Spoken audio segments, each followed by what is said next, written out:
Hey everyone, thanks for checking in on me today. Sorry, setting up this camera. I think that is going to be the best I can do in terms of giving you a view.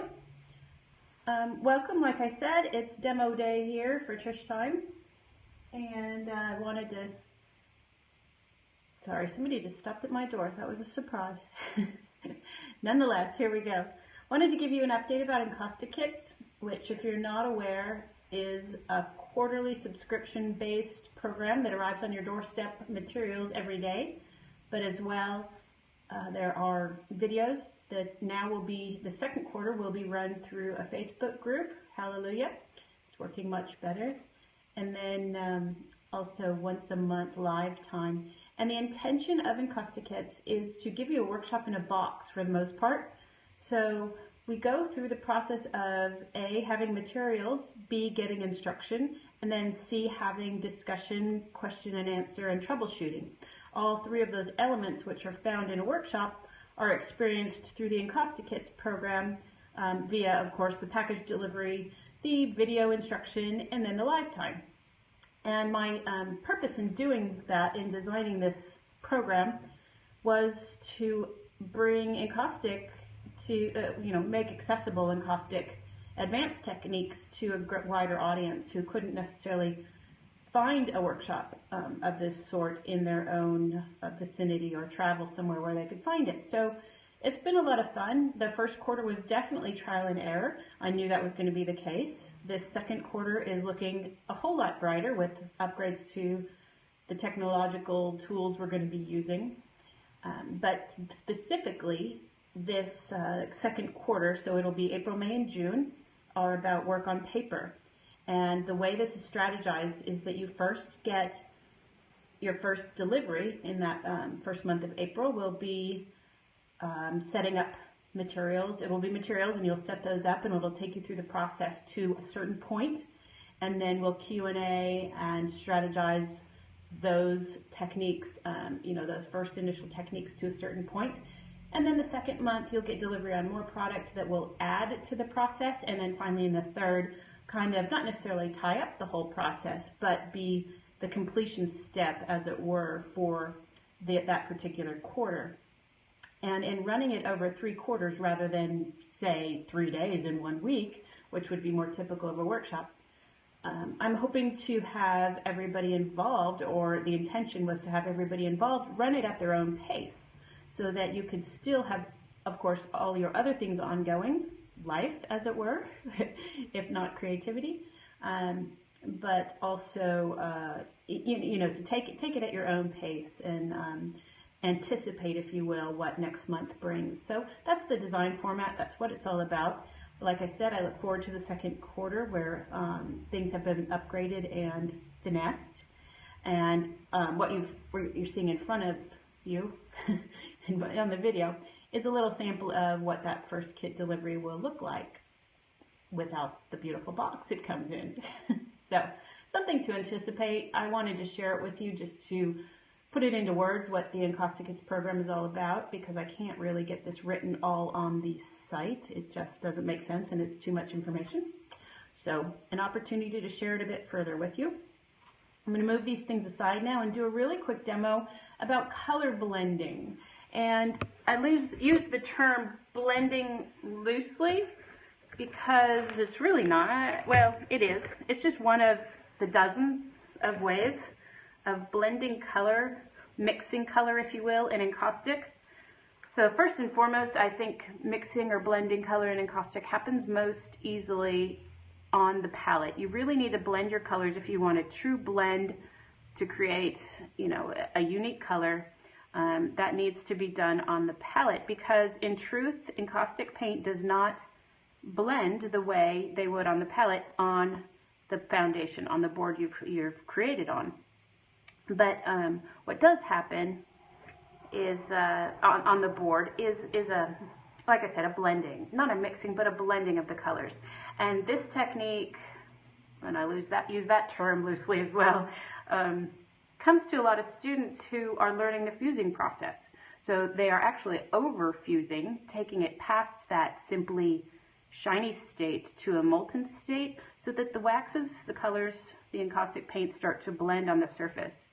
And for a lot of students, this is a desired effect that they come upon inadvertently in that overfusing mistake, if you will. So it's a happy mistake, I suppose.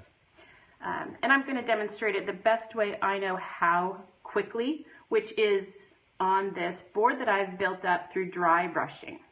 Now what I refer to as dry brushing is just this feathering back and forth of just the tips of the brush over the surface, and I've removed most of the paint from this brush so that little by little, first the brush marks and then the dry brushing over the tops of those brush marks start to build this texture. And that is a dry brushed textural surface, very loosely rendered on this sample board. I used last my own color creation with Encausticos, thanks to Catherine Vivier who mixed it, but this is a Gingeranga, and I just love how that color looks over the white surface, which is the color I had prior. So this is a buildup of many, many colors. I want to say I put down a dozen to get this depth of texture. I'm trying to hold it so maybe the light catches it and you can see. And then it's simply turning to that overfusing without lighting anything else on fire. Let's see here. With my torch, I find it to go much more quickly and a lot more fun with the torch, but the heat gun works as well. Turn it down a little. I've got a new tank on here and it really likes to misbehave as it first gets going.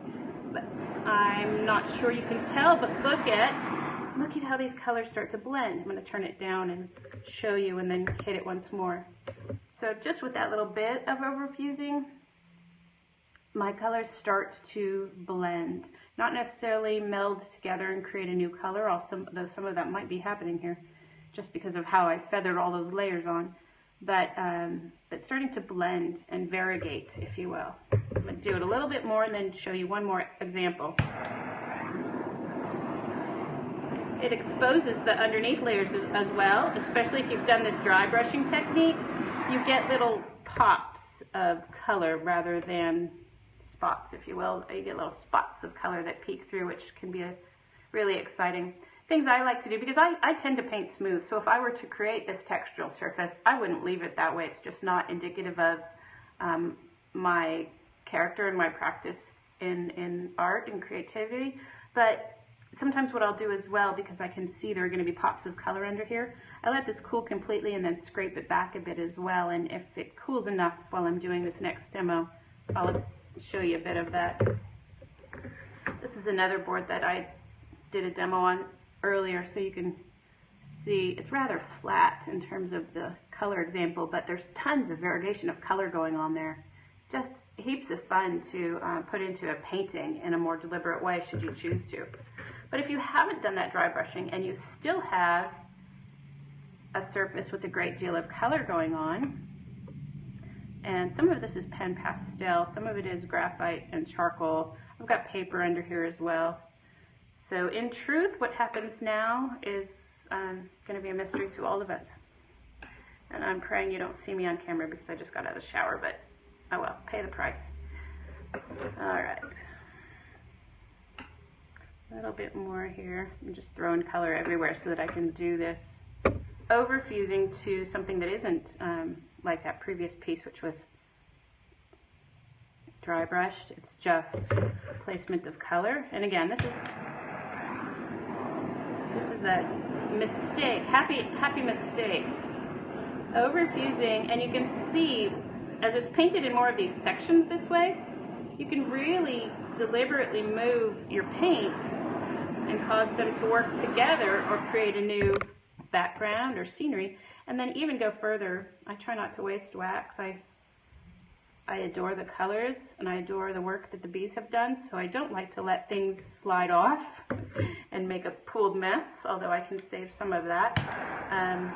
But I do like to hold it at an angle and let those colors blend and move and stop and run And this is a beautiful example of something that only encaustic can do, really. I mean, there are ways, of course, to manipulate other mediums, oils and acrylics and watercolors and pastels, but encaustic is its own unique creature in the way you can make it flow with the addition of heat. You can always come back and change a composition by applying heat, and to me that is a wonderful gift of encaustic. The ability to continue to manipulate and play and add new character to the piece by applying heat in this way. So have fun. Hopefully that's made sense to you, and it's something you might explore yourself. Really all it takes is your encaustic paint and heat, so have fun with that. This is still a little bit warm. I'm returning to that original piece that I heated through for you to scrape back. It's still a little warm, and I do like to wait and work it when it's totally cool, because then I can more deliberately and slowly work through the layers. But I'll be cautious here as best I can on camera and scrape back through just to show you what I was getting at, that there are layers under there, and as you scrape back through with this dry brush look going on underneath, it creates, okay, forgive me the color choice, but it creates really interesting, more texture, more visual texture. Obviously not actual texture, sensual texture, but visual texture that is just so much fun to play with.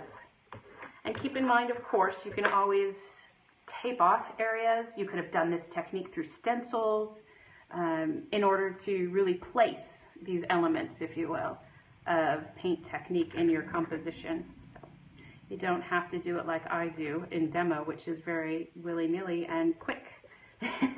So, like I said, have fun.